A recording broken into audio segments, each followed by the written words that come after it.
Well, hey there, guys. Greetings and salutations, and welcome back to the channel for this, our Last of Us Episode 7 open spoiler discussion after show. In case I didn't just make it clear, we're going to be talking about The Last of Us Episode 7, the one that aired last night, in a full open spoiler format. So if you have not seen last night's episode or don't know what's going on, you might want to just add this video to your favorites list and come on back and join us later. Otherwise, buckle up, because we're in for a ride. I'm joined by Robert Meyer-Burnett over here, and of course back there, Chris Carr. And listen, I'll tell you what, we were talking about episode 7 a little bit earlier on the John Campea show, and one of the things I mentioned was this is probably my second least favorite episode of the show so far. But notice my choice of words. I did not say the second worst episode. It is my second least favorite, because all 7 are my favorites. They're all awesome. And this episode was all kinds of awesome in so many different ways, but maybe just a little bit less awesome than some of the other ones. But the stuff they accomplished in this episode was so powerful and so moving. Again, I loved the theme, and I was really overtaken by this with episode 3 with Bill and Frank, about the idea of, in this world that is so bleak and so dark and filled with so much tragedy, every once in a while when we get a little bit of a reprieve and reminded that as long as humanity is here, there is the potential for some beauty in the world. And you know what Mazin and Druckmann have been doing has been constantly falling back on every scene needs to build character. Every scene needs to build character and deepen our narrative. And by using this DLC content from the game, they have done just that, because we have such a more complete, better picture of not just Ellie as a character, but insights into her attitudes, insights into her personality, insights into her motivations. More than anything else, I mean, just, you know, we've seen an angry girl, we've seen an intelligent girl, a smart girl, a mouthy girl. But now we know that literally just a week or two prior to when we meet her chained up in that Firefly room, she lost the first love of her life.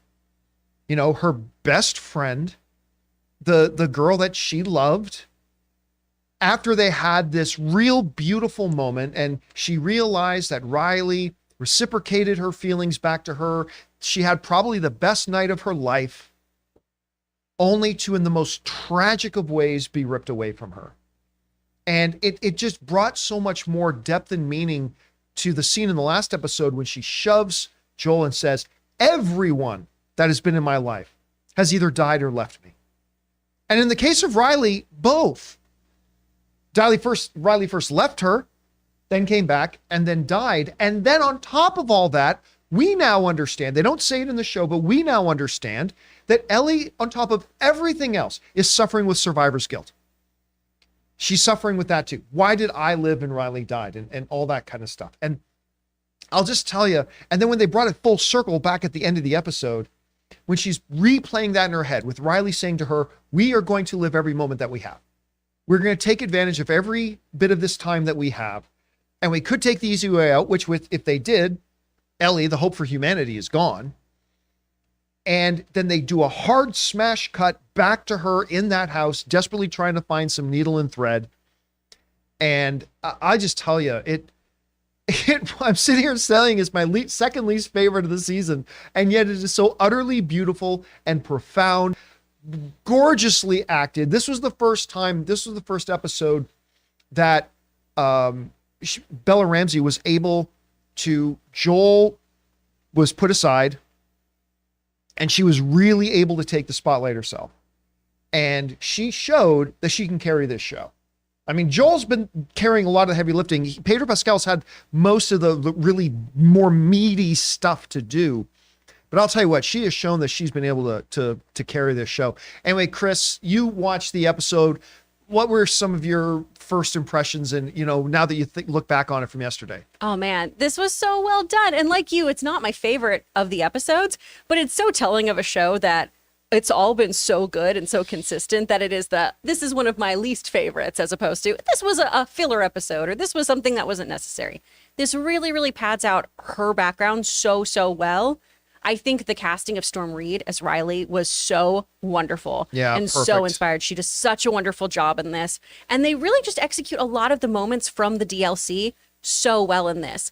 I mean, just from the photo booth moments and everything to the music that was used, which is now going to mess us up when we get into season 2. I don't want to spoil too much for anyone else who hasn't played the games or anything, but those songs are going to come back and they're going to hurt. But there was so much great stuff in here. I just loved how we got to see her be a kid and have such like childlike wonder about things that she wouldn't have seen. Like the escalator, that was so great. Oh, that was awesome. Running up and down that escalator to Aha was so, so cute. And I think this episode does such a good job of illustrating how Ellie's only always being given 2 choices. You can be upper management or a grunt. You can be with these people or you can be a terrorist. You can go with Tommy or you can go with Joel. And Riley represented somebody who just made their own choices too. And I think we see how much Ellie resents her in that moment, but also is, you know, in awe of her. And why she likes her so much is because she's this person who will forge her own path.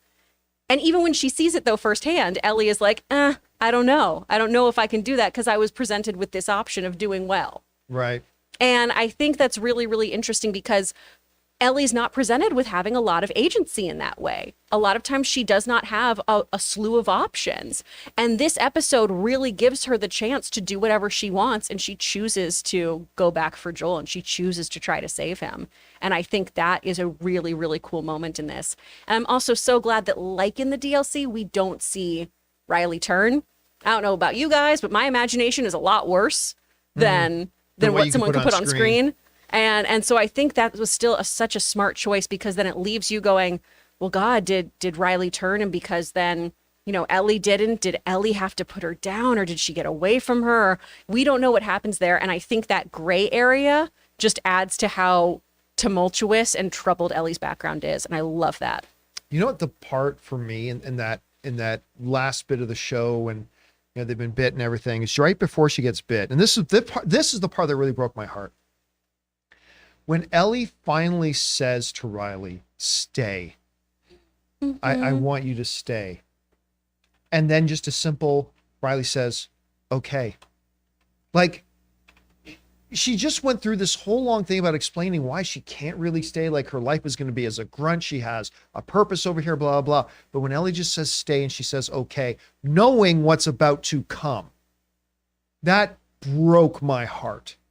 That so broke my heart in that moment. Anyway, Rob, you had a chance to watch last night's episode. What were your impressions of it? One of the things that I've been fascinated by is how this show has unfolded in essentially a non-linear way. You know, they could have gone and told these stories more, like when you get to Bill and Hank. What's his name? Frank. Why Frank? Why did I say Hank?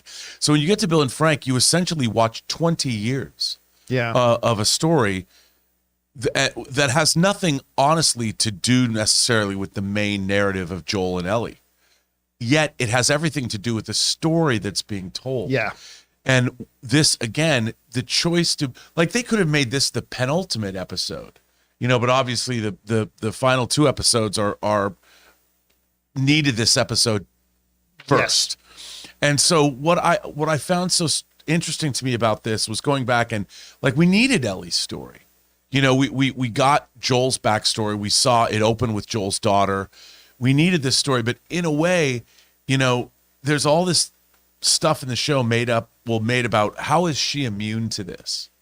And a point or you could posit a theory that it was love that allowed her to become immune. Because in this world, there is no love. It's dead. And we've seen that in 3 episodes. With Bill and Frank, we had love. With Joel and Ellie, we have a parental love. In this, we had a passionate love, you know, and an innocent love, really. And it was the destruction of that love. I mean, this was when essentially Ellie lost, because when you see her running around this mall, it's the innocent delight of a child, you know, who's had all innocence. In a way, she was being instilled with innocence that's a world that's taken away from everybody. There is no innocence anymore. And by seeing them play, like you pointed out, the escalator sequence is heartbreaking in a way, because again, we see another example of what has been lost to everyone, to the world at large.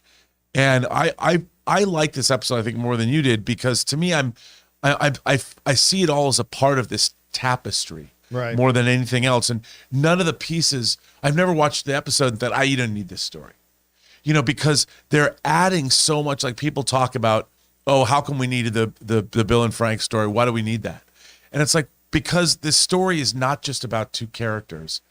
It's about the last of us, Right. all of us. And I think that they've leaned into that sort of metaphoric idea. Even though this is a DLC, they had written this and it came out of the games. By putting it where it is and how having the story unfold, this is not The Walking Dead. This is very unto itself. It's very unique. And what they've taken, the source material being a video game, and this has transcended its source material a great deal. I mean, the video game's great, but I think this as a piece of narrative has just transcended the game and yet honored the game at the same time. But this goes beyond, this is way beyond just a video game adaptation. This has become something that is, I think, essential television viewing. And to me, it's an amazing, I was blown away by how this worked on me. Right. You There, know? there were two other shots and scenes that I want to touch on just quickly. Standing in front of the lingerie store. I feel almost uncomfortable watching that. And like when Riley says, I'm trying to imagine you wearing that. I'm like, oh boy. Like there was just something in the adult nature of it. There was something so innocent about it. You know what I mean? Like that image, that just killed me. But I kind of mentioned it earlier today on the show, which was I loved the scene where after Ellie beats up the other girl, she's sitting in that commander's office. Because I love it when these types of shows and movies refuse to allow things to just be black and white. Mm-hmm. Firefly's good, FEDRA bad, right? And to sit down with that officer and you see a guy who, like, obviously FEDRA is a problem, but we see this one officer who's like, listen, and you believe him. I don't think he was just giving Ellie a propaganda line. I believed him when he said, listen, we do what we do with, if we weren't here, these people would starve, everybody would starve to death or kill themselves, kill each other. And in his eyes, they are there doing a quote unquote greater good. 100%. And I love that this show is not allowing it just to be black and white, because going back to Kansas and what we saw, what happened in Kansas, FEDRA got overthrown. And what happened? Things got worse. It became more savage. And probably at the end of the day, overrun with the infected at the end of the day. And again, it's not saying that, hey, FEDRA is actually the good guys, not at all. They're just saying, listen, from a certain point of view, to quote Obi-Wan. And by the way, at the end, Ellie finding those pipe bombs. You made these to kill soldiers. I'm one of those people these bombs are designed to kill. So I just love the fact that they're not afraid to blur the lines. And again, that doesn't mean FEDRA's not the bad guys, and it doesn't mean the Fireflies aren't the good guys. It just means there's a lot more nuance to it, depending on who you are and where you are in that tapestry, as you were kind of pointing out, right? You're absolutely right about that. But again, that's what elevates all of this material. It makes it something more than just your standard zombie-esque post-apocalyptic, because, The Walking Dead didn't have much nuance in it. The bad people were bad. Sometimes they might come around, but for the most part, it was more straightforward than this. And I really like how they've really made this for a world that's been decimated and very few people are actually left alive. This is a pretty nuanced, very unique world, and they've certainly made the emotion of it all really hit home. And who would have thought that? I would not have thought that was the case of this show. I mean, the game is emotional, but it didn't work on as many emotional levels as the show does. And I find that fascinating that Mazin and Druckmann were able to do that. And that's, I think, the biggest surprise for me of this whole show is I'm unprepared where this show is going to take me every week. I guess I should be prepared now, but I'm surprised that every new episode layers real pathos and nuance atop other pathos and nuance, which makes all of it bigger and more expansive and more heartfelt. It's a hard thing to do, man, and they're doing it. If I had to point out something about the episode that didn't work for me or left me going, they could have done this a little bit better, I think the one thing for me would be the infected that wakes up in the mall for two reasons. One, this show's already kind of laid out that, once the person dies, they're dead. Like they're not the undead. The infected Right. are not the undead. And like, because we came across one of those guys earlier, right? Where they were leaning against the wall, they had been completely taken over. They're dead. So the fact that this one was actually, I guess, still alive, I mean, that was a little bit weird. But the other thing is this, they said that Riley had actually been spending nights and time in this mall playing the Mortal Kombat video game to get good at it and all that kind of stuff. But only now the the fungus only now detects somebody's in there. Again, if that is my biggest nitpick of the episode, then the episode's doing pretty good. I'd say for me, that was my biggest nitpick of the episode. Chris, if you had to look back on the episode and say, there was this element or that, something about the episode that maybe didn't work so well for you, what do you think that would be? I can understand the clicker thing, but the noise of two teenage girls is really what it took. That becomes chaos. more shrill. The women are talking, so that could have been it. I don't know. I really enjoyed this. I'm trying to think of what I would have done differently, and I really can't think of anything. I think it's a great episode. It's just, comparatively, it's not as intense as some other things, even though we still have that big reveal at the end with the bite and everything. I just think it's really well done. It did a really good job of executing the DLC in this medium. Yeah. Rob, what about you? I don't know. I mean, there was nothing that I didn't like about the episode. I really like this episode, and I love the production value of it. I mean, I'm surprised. You know what's really interesting? The fact that they've been taking us, like last week, we had a working community in the snow. Right. And now we're going back to this decimated mall. And it was a mall in Canada, like you said. And the production, the fact that they found this mall and they were able to dress it up like this, I'm always surprised by the different environments. It's almost like, in a way, this was this fantasy realm that they got to take us to, like through the looking glass, through the Narnia wardrobe, the fact that this existed in this world and that it was abandoned, that nobody else went there. I really liked all this. I mean, there was nothing that struck me other than the fact, I would like to have seen a little bit more with that FEDRA officer. I mean, I don't know, they made the point. Oh, but sorry. But I mean, no, but I would like to have seen her choice, like to grapple with that, what he was saying to her, like internally, like if there was some kind of like afterwards, maybe one other scene where he saw FEDRA troops doing something and then she was like, oh, okay, now I understand. But there was no time for that. Well, and why does Riley have to go be on sewage duty, but Ellie gets to go in the hole 3 times? They're like, you're upper management material, kid. Right, yeah. That was a thing too that I was like, I don't understand why that's happening. I was okay with that because of the way the commander kind of put it. It's like, because the commander put it's like, you're so smart, you're stupid.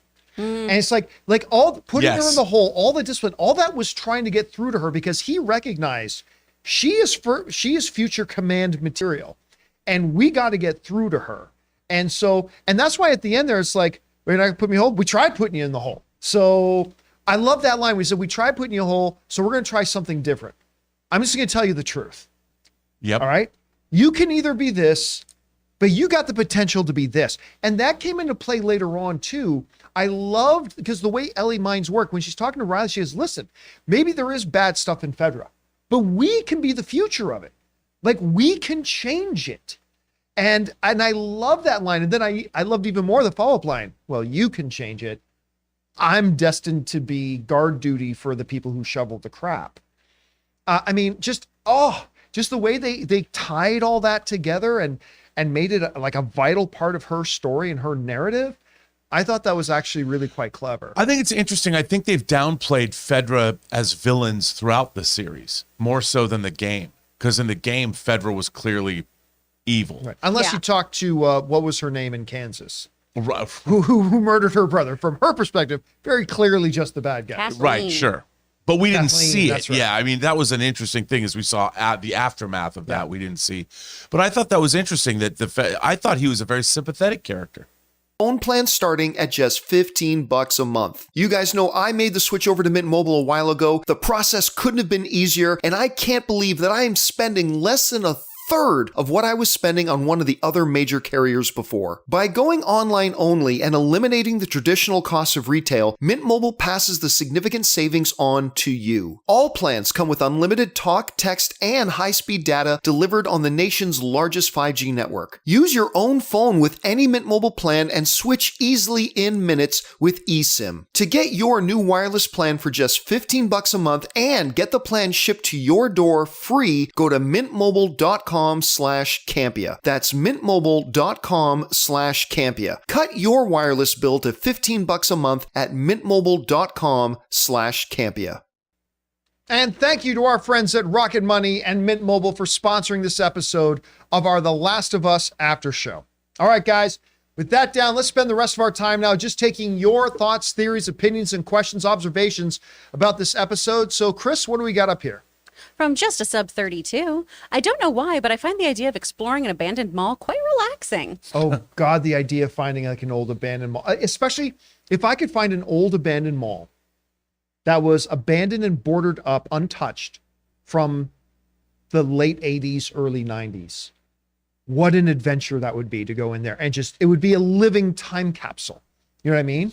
Like that would be amazing.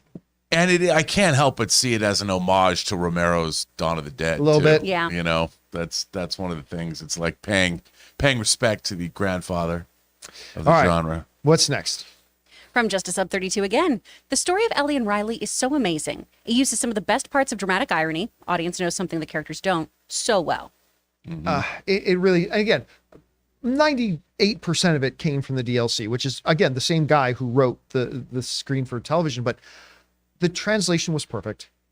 It made me feel it in such a way that even the game didn't make me feel it. Just a beautiful rendition of it. And yeah, just another great way to handle that relationship. And because it is handled so well, we understand the depth of Ellie's pain and anger and bitterness a little bit more in the quote unquote present era. So it's just so well done. All right, what's next? From Dominic Suma, damn, this show is bleak at times, but it's bloody captivating. They should rename The Last of Us to Your Weekly Tiny Hammer to the Testicles.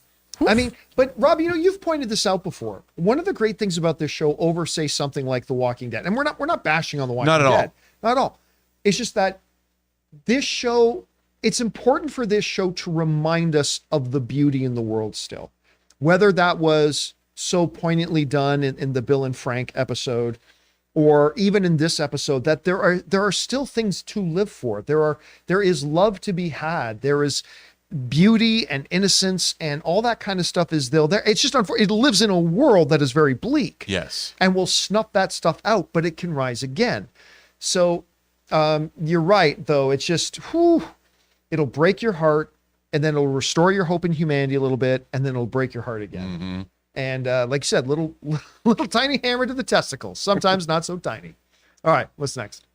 From Ethan Holgate, another sensational episode. They nailed Left Behind, and my God, the performances. Also, did anyone notice the Inner Space movie poster in Ellie's room? Yep. Oh, I didn't I catch did. that one. Yeah. Did you? Yeah. I love that movie so much. I thought that was an interesting choice because that's an 80s movie.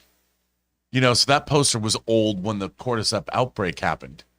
But I like, you know, it's because that logo, you can't mistake that Inner Space logo. Yeah, I suppose- missed it. I the only thing I really noticed was the Mortal Kombat poster. Yeah, right. That's the only thing I really noticed, but that's okay. That's pretty cool. I'm gonna have to go back and I look think at that it's again. a feather in the cap of physical media, though, Rob, because like the things that they all have been consuming are older. Yeah, it's, and so it's just anything that was digital. Bye. God. If there's a VHS around, Yeah. it's gonna be Inner Space. It's true. It's, yeah. All right, what's next? Funny.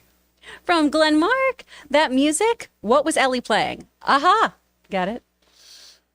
Oh, God. I don't get Glenn. Because it. it's aha. Take on Well, I know the me. song, but what's the? Because it's a pun about aha. Did you get Oh, it? I see. Glenn. Never mind. Let's Oh, move Glenn. on. I was looking for something more profound, but no, it really was just Nah. okay, just, never mind. From delayed critique. From delayed critique, bummed they immediately showed Joel alive. Game sold the idea he died, and rest of the story was on Ellie by waiting to show him alive until later. Yeah, but the difference is it's been a week since that episode. Like you can't lose sight of that. Like I've literally had to go through this entire week with Ray going, Joel's dead. Joel's dead, like all week. That's what Ray's, Joel's dead. Like, so it's different. Like the game experience, you got to understand the difference between the game experience and then the show experience. Like for a lot of people watching the show, particularly the ones who don't know the game, like they have been living for a week with the wondering, did Joel die? Did Joel die? So, and remember, they had 3 episodes. When this episode began, they have 3 episodes left to finish this season. Do they really need to waste 20 minutes on how am I going to get him back to the house and to shelter, and how they didn't need to waste their time doing that. I thought it worked quite well. I also, to add to that, that would have distracted from Ellie's story. Yeah. If you're wondering, is Joel still alive? That would have overshadowed what you were watching. And I thought the way they did it was very well done, so you could really focus on Ellie's journey. All right, what's next? From Jesse Has a Turtle. Do you think if HBO knew how big of a hit the show would be, that they wouldn't have made the first game into more episodes, seasons instead? That they would have made the first game? Here's the difference between HBO and everybody else. HBO is going to do what makes the best show. Doesn't matter. HBO isn't going to stretch it out. Well, let's stretch game 1 into 3 seasons. That's not HBO's way. HBO is the same network that's going to be ending Succession as probably the hottest show on television after season 4 because the showrunner says the story's done. So HBO's like, okay, we're going to shut up. That's the thing. So I think HBO clearly understood the potential for this show, or else they wouldn't have greenlit it. But I think even if you had told them how well it would have turned out, HBO is the one network. I mean, I wouldn't have put it past Disney, and I wouldn't have put it past Netflix, and I wouldn't have put it past anybody else. But HBO is the one network that I don't think it would have changed their approach to it one bit, because their approach, Rob, was going to be, this is the best structure for this show to create the best show possible, and they wouldn't have changed a thing. I also think, John, too, that HBO's been in this game a lot longer than any of the other streamers. Yeah. And they also know the value of their shows is not just this week and next week, but in a year from now and in a year after that. Yeah. The people that like the HBO shows come back to them over and over and over, and they gain audiences over time. Not that they don't want more subscribers, but everybody now is grasping, we have to have subscribers for the next fiscal quarter for the shareholders, but HBO has been in this game a lot longer than anyone else. Yeah. And by the way, Warlocks in the live chat makes a very, very good point. The one thing that maybe would have changed, Warlocks points out, they would have maybe started working on season 2 earlier. That is the one thing I could see that maybe their one different approach would have been maybe moving a little sooner on the next season. But other than that, I think that's probably the only thing. All right, what's next? From Aiden Foley. I loved the sign in that store window that said back in 5 minutes. Oh my God. It's so sad to see remnants of normality left behind in such a tragic state. The weird thing, and there's something that this show does very well, and the game did very well, is that I don't really think they should do this, but in my headcanon, I want to know the story behind the kid that put up that be back in 5 minutes sign. Yeah. Like that kid was probably, because was that at the movie theater that they were, I can't remember what store window that was in, but that kid was probably just getting off the phone with their date from the night before and having a good day. And then all of a sudden heard something really bad going on and decided, I'm going to get out here and slap that sign up. Then I want to know what happened to that kid. What happened to that kid later on? Now, I don't expect the show to go into that. I'm just saying in my own headcanon, I want somebody to write fan fiction and tell me what happened to that kid that put up that sign, or the last person to wear that werewolf mask, or the woman at the lingerie shop who dressed the mannequins in the window before they had to split. Like every little thing we see, because in that one episode, what was it, episode 2? When there's the doll in the ground, and then we see the flashback. Here's the story behind that doll in the ground. There were people trying to get to safety, and a woman who had a child, and FEDRA shot him. I mean, so like just little thing, every little detail has a story to it, and I think that's fascinating. All right, what's next? From Svein86, I loved this episode, but I was hoping we got to see what happened to Riley in the end. Could have been a real gut punch of an ending if we got to see Riley turn and poor Ellie having to kill her. I love that we didn't see that. Yeah. Yeah, you know what? Because the gut punch came when she held up her hand and you saw the bite mark. That was the gut punch. I mean, anything after that would probably have been, I want to say, emotional torture porn. I mean, it was unnecessary narratively. Totally agree. But listen, don't get me wrong. It would have been additionally breaking her heart. But what we needed to learn from the whole flashback was understanding Ellie better, understanding her tragedy and her heartbreak. And that by the time the cameras cut away from the flashback to being back in that house where she's trying to save Joel, they had accomplished that purpose. So again, Rob, going back to what you're often talking about in the show, the efficiency of storytelling dictated, hey, the purpose we had the flashbacks for have been accomplished. Let's move on. Yeah. And I mean, it wouldn't have been horrible if they did it, but I get why they did, and I agree with it. No, and I'm constantly amazed that this show is that good, and that's part of the reason it is so good and so affecting is it becomes more about the emotion rather than the gross out. Like, we could get the gross out. We've seen, like in The Walking Dead, how many times you have to see zombies get shot in the head over the course of the show. With this show, they've not made that a lingering thing, and I don't think it works. I think it would work actually against the emotions that this episode or all the episodes is eliciting in the audience, because it's genuinely making you feel something other than, oh, gross, oh, horrible, how tragic, but it's better they don't make you feel that way. All right, what's next? From Just a Sub 32, one of the reasons this episode is sad is that Riley wanted to at least die with Ellie, but she had to die alone, and Ellie has to live with that for the rest of her life. I don't think Riley died alone. I think when Riley died, Ellie was there. I mean, Ellie didn't die too, but as far as Riley knew, like, all she knew is the moment before she closed her eyes for the last time, or the moment she lost herself to the fungus, Ellie was there with her.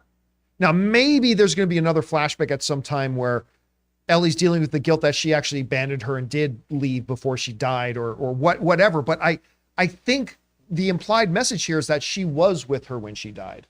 And unless they change that, that's what's going to be in my headcanon, that she was there with her. All right, what's next? From CJ Rebirth, seeing Elle's dino and space posters made me so happy. Of course, that's stuff that becomes a little bit more relevant when we get into game 2. But yes, when they start talking about dinosaurs or space, and of course there was talks earlier in the series, in the season, about astronauts and things like that. And you're right, that's all just laying groundwork that's going to have payoff. I was going to say next year, but a couple of years from now, whenever Last of Us Season 2 finally comes. All right, what's next? From J Jav Dav, that infected was a D1 linebacker. LOL. Yeah, what was with that? That was not your standard infected attack, but no. Okay, you got to go with it. Hey, it worked, whatever it was. And again, the flashback, it pays off a previous line of dialogue when Ellie tells Joel, no, I've killed before. Well, we just saw it. And that was a nice payoff there too. All right, what's next? From Walter Whitewalker, getting ahead, but I can see seasons 4 and 5 covering a third final game. Was said game released in between those two seasons? Maybe 2027? I mean, yeah. Look, there's a lot of stuff that happens in season 2, or in game 2, I should say, that I could see that rationally and, efficiency wise being split into 2 seasons. I could see that.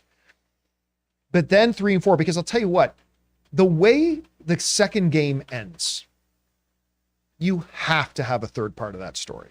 You have to.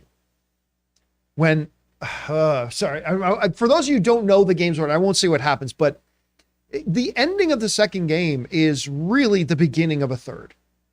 And now there's a new quest that she has. And you have to have a third game. There has to be a third game. And then, we'll see what they decide to do after the season 2 and season 3 of Last of Us. But so far, yeah, it looks like that's the direction they're definitely going. And it takes a long time to make these games. It's not something they can just toss off. Yeah, a long, long time, and then a lot of time to make them. Now, the one thing in their favor right now is they literally could be developing the game and future seasons at the same time. Yes. Right. So they'll have that one advantage, but we'll see. All right, what's next?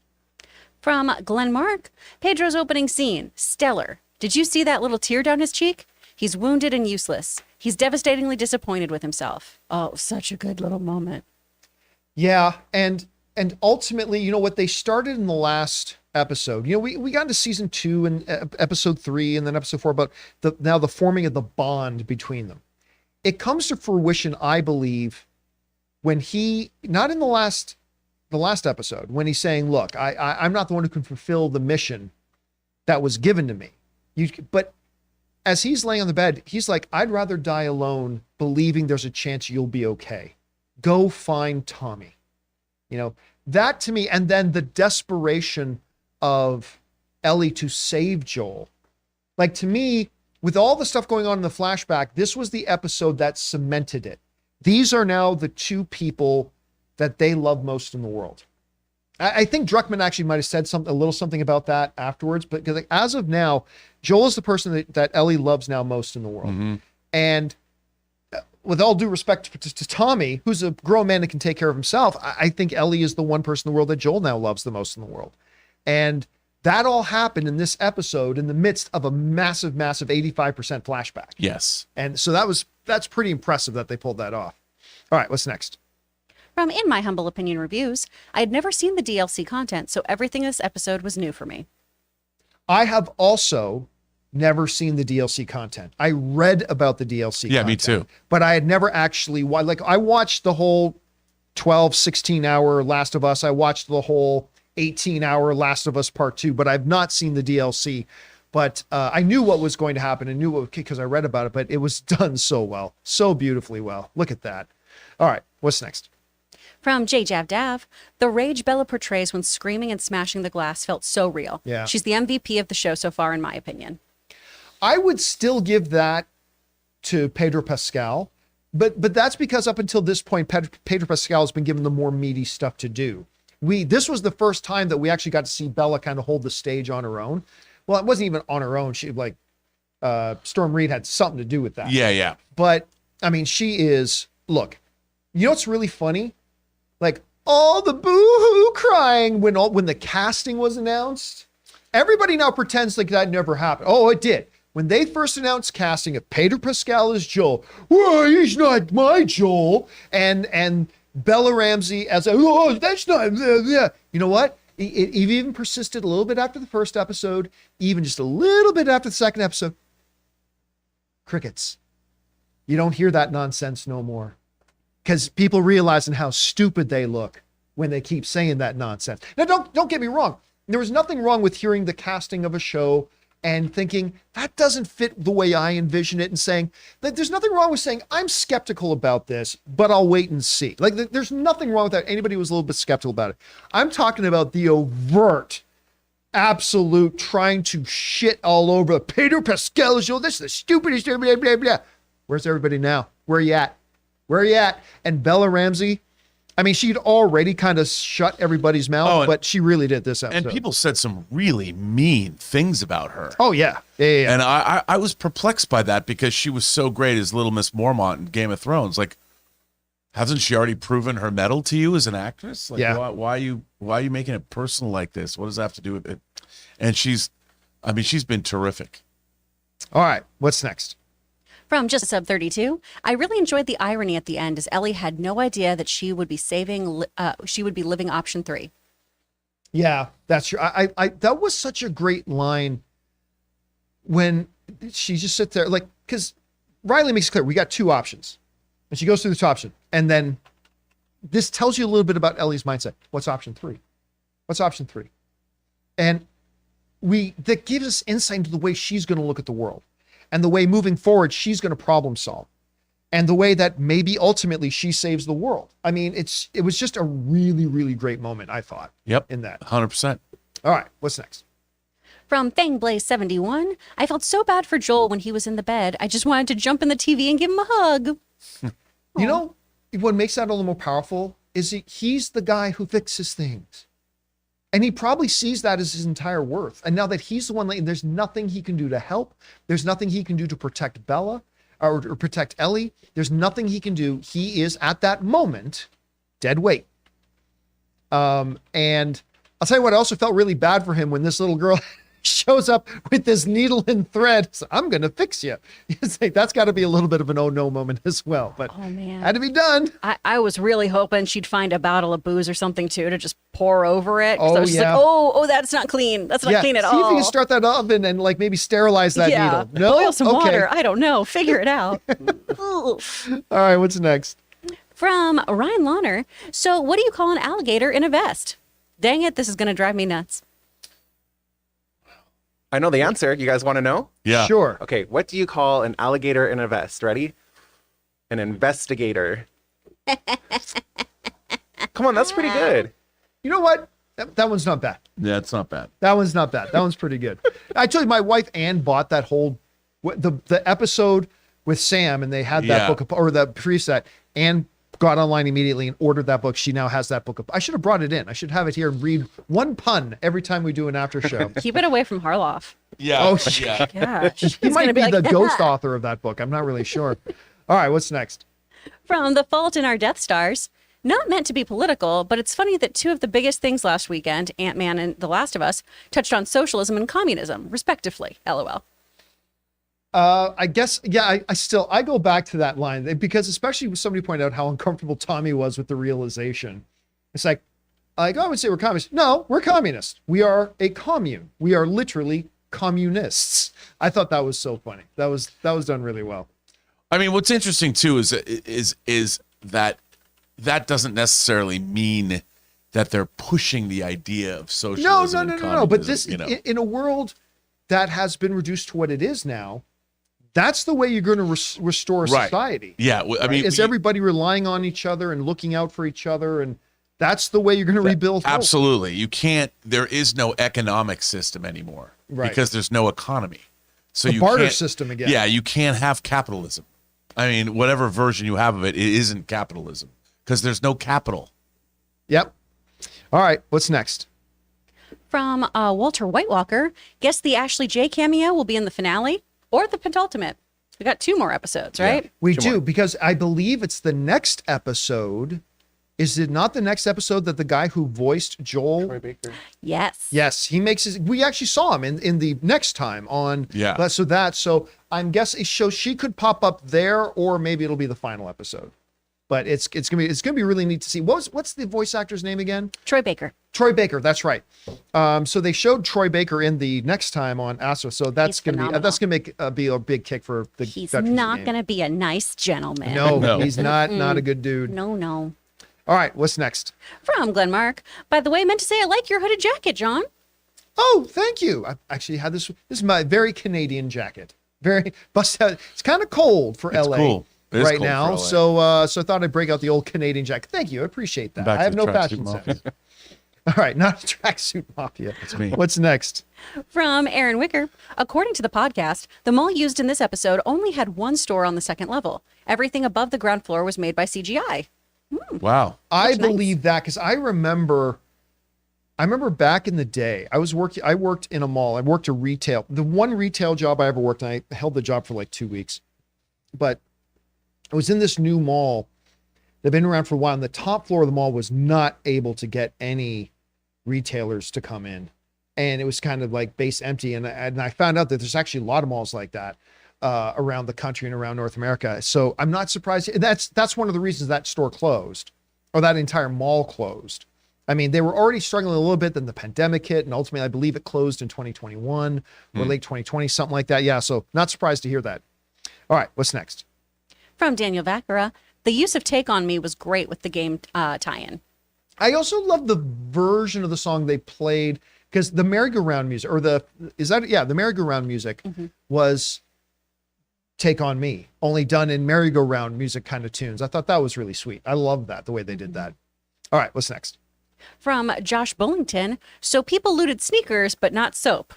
So people looted sneakers, not soap, killed me. LOL. But it was Yeah. also a great observation about the things we prioritize, right? It's like that whole commentary was done in one. Again, a lesser show would have made a 3-minute conversation out of it. With this, one quick line. So they took the sneakers, but they didn't take the soap.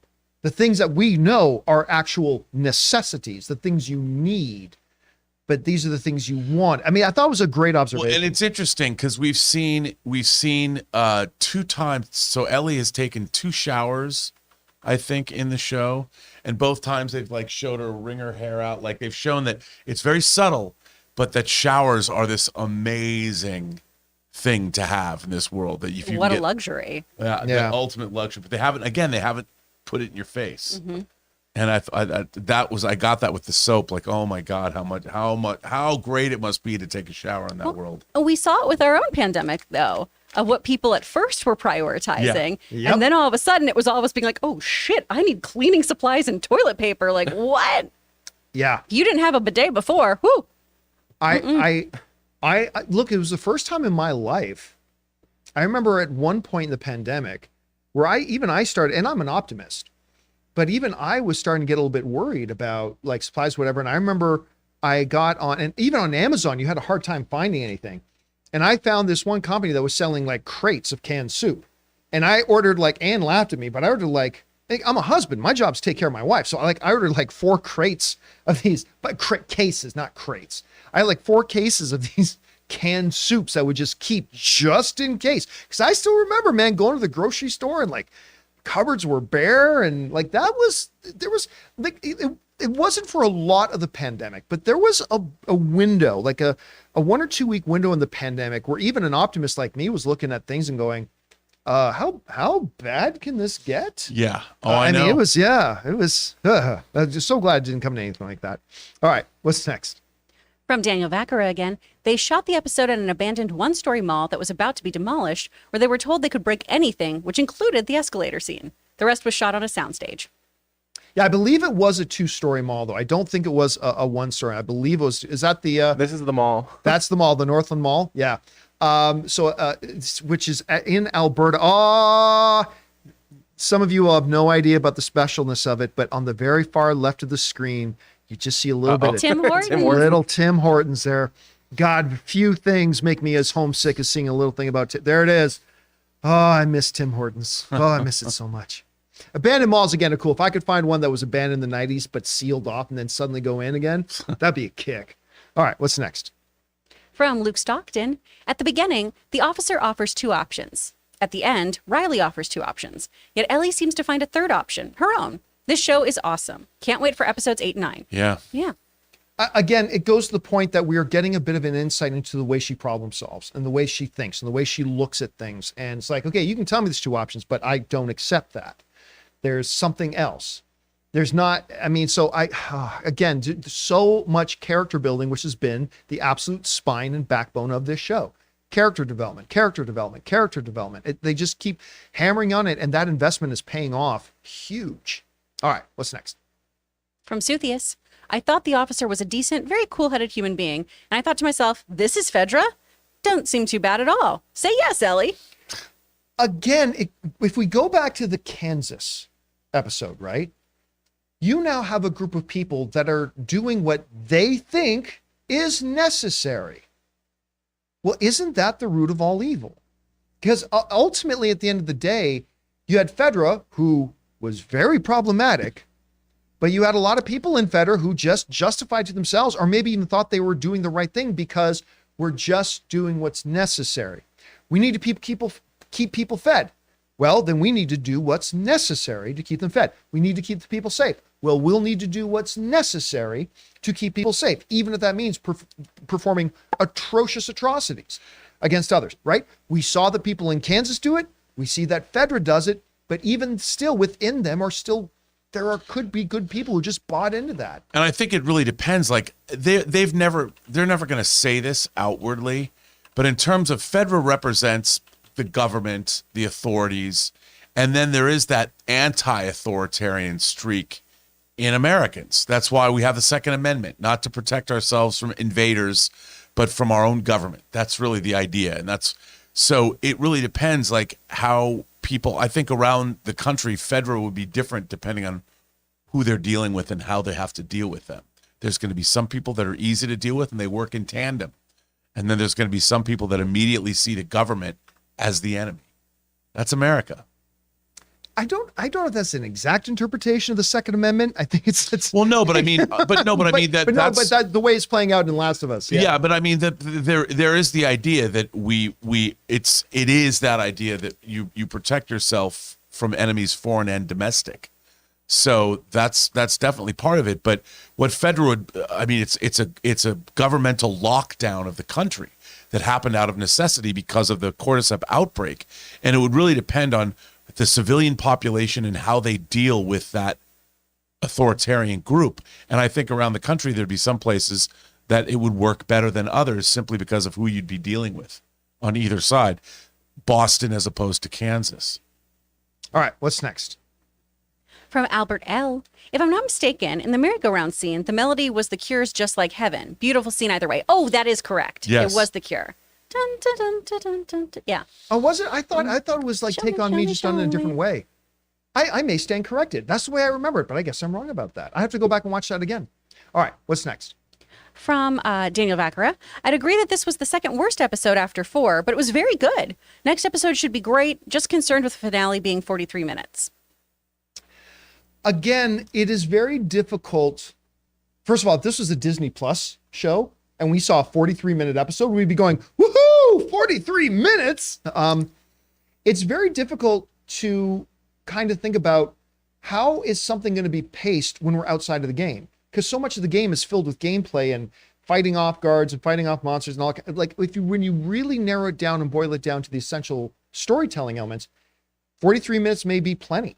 Or maybe not, I'm not sure. That's a standard network show length now. Anyway. Is 43, yeah. When you take away the commercial time and yes. stuff like a standard 1 hour show. So, well, I mean, again, I'm a little bit in denial. I don't even like to think about the fact that there's only 2 episodes left. I want this show to be a 22 episode season, but we don't get what we want.